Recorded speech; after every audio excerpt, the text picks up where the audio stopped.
Welcome to the narrowboat at James built. Hope you're very well. Thanks for joining me. Well, it is now the start of a bank holiday weekend, and the weather looks all right. It's pretty chilly, but it should be all right for sanding and painting the roof and the sides of the outside of the boat. So I've got 3 days on my own, no kids, no distractions, hopefully, and hopefully no rain. So work is continuing on sanding down the roof. This panel here has been first sanded. That panel there has been first sanded. That panel there has been first sanded. And now I've got to do this one here. And obviously the rest of it has already been painted. So I've broken the back of it, I'd say. There's some spots though. I think this used to be an old flue by the looks of things. So I'm just going about this bit a bit carefully to unearth this. But all of these spots that you see, it is slightly depressed under there. So the way to do it is to build up the layers of paint, but time is not on my side for me to be doing that. So you'd put red oxide down there, let it dry for 2 days, then put another coat down, then put another coat down, and kind of 4 coats or 5 coats later that would be flush. Same with these, or same with all of them, but that is a lot of time. Bear in mind these spots here, like that one, it's a good example, that needs to be vac tanned and for that treatment to work before the red oxide can even go on. So I'm a day away from putting red oxide on there anyway.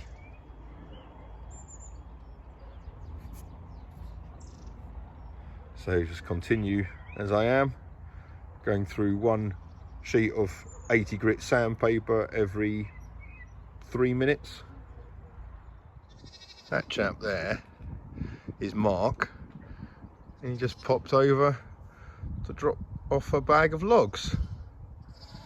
Bless him, what a star. Oh, the lambs like him.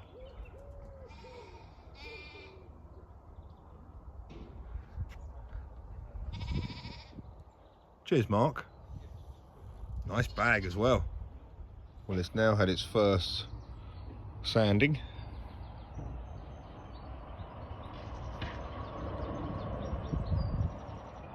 Looks god awful. And then I need to go in with Vactan and then red oxide.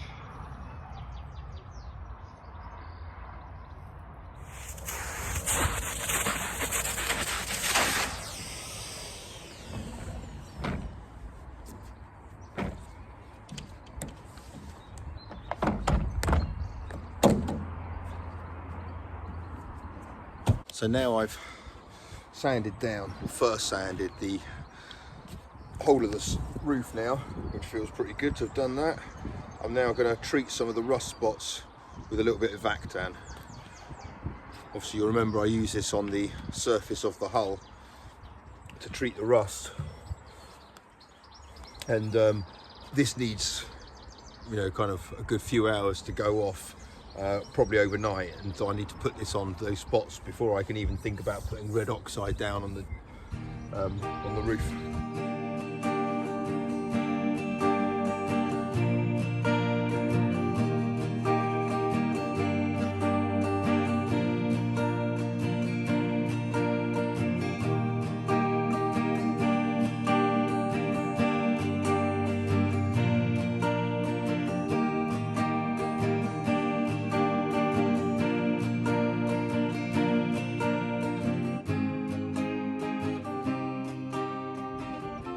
So it looks a bit psychedelic, the roof at the moment. But this is how the Vactan goes on. So as you see, it started like a milky colour, and then it turns like a purple, and by the morning it will be black, and then it's gone off. But I've just treated basically all the areas where it had rusted. Just put a thin layer on.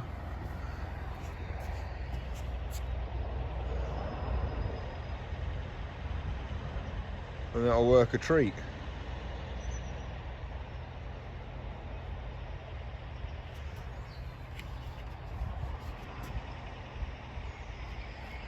And it's this stuff, Vactan. And I've run out of this, so luckily my pal here, Ollie, said I could borrow a bit of his, or use a bit of his. So cheers Ollie, thank you mate. Okay, I can now turn my attention to the stern. Basically I don't want to be doing any sanding whilst there's paint drying, so I want to get all this kind of stuff done now, and then get the Vactan on this area here, and then tomorrow I should just be able to do a light sanding, clean it all down, and then start putting on the red oxide.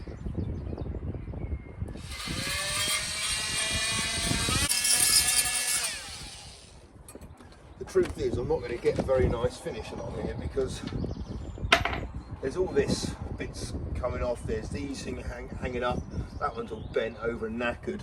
I should really lop it off, but I'm going to leave it on for the time being. It can always come off and I can repair the paint afterwards, but for the moment the priority is get the surface prepared and get all the paint on the boat.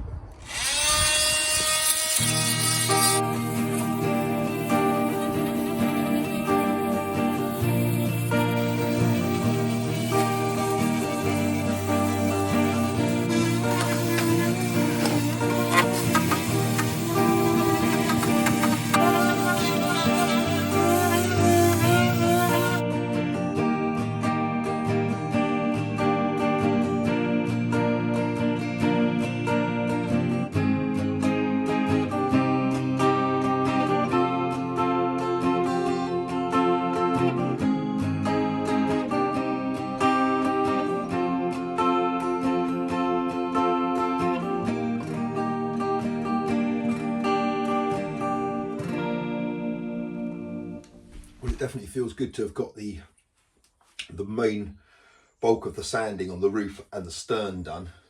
The stern had quite a lot of rust. Obviously it's the lowest part of the boat, and along the gunnels there is where water gathers, and it obviously drips down the uprights as well and kind of just pools there. So as a result it's got a bit of damage. So that one might have to have a lot of layers of paint put on it, but we'll see how it turns out tomorrow after the first go with some red oxide. Well, the Vactan hasn't been on long, but you'll see it's already started to work, changing from purple to black.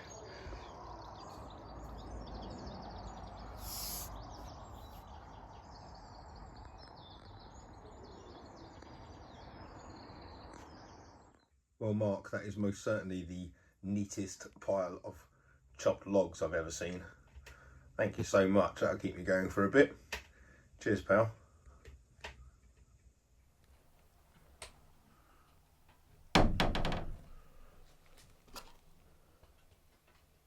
I definitely need those stoppers putting on these doors before I put on the top coats of paint, otherwise that's going to really knock me off, knowing every time not only does it make that horrible noise, but it's going to be damaging the paintwork. A couple of bits in the post today, which was nice. Both unnamed, so thank you to whoever has got these for me.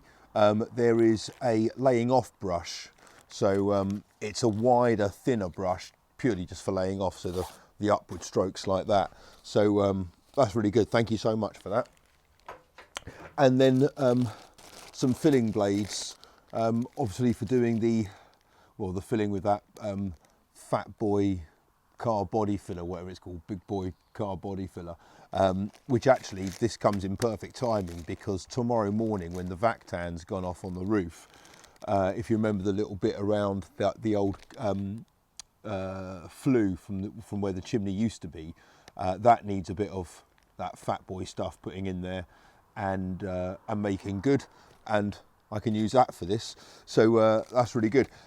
that only takes kind of 15-20 minutes to harden and go off. So I'm really hoping tomorrow I can finish sanding down the roof, clean it all off, which means hoovering it and then wiping it all down, cleaning it as much as I can, degreasing it, and then applying the red oxide to most of it. I'm not going to put the red oxide on the bits of grey, to be honest, because it's better onto just onto bare metal, or onto rusted areas or affected areas like that. And I've got some layers to build up, so I'm going to see if I can get that on first thing.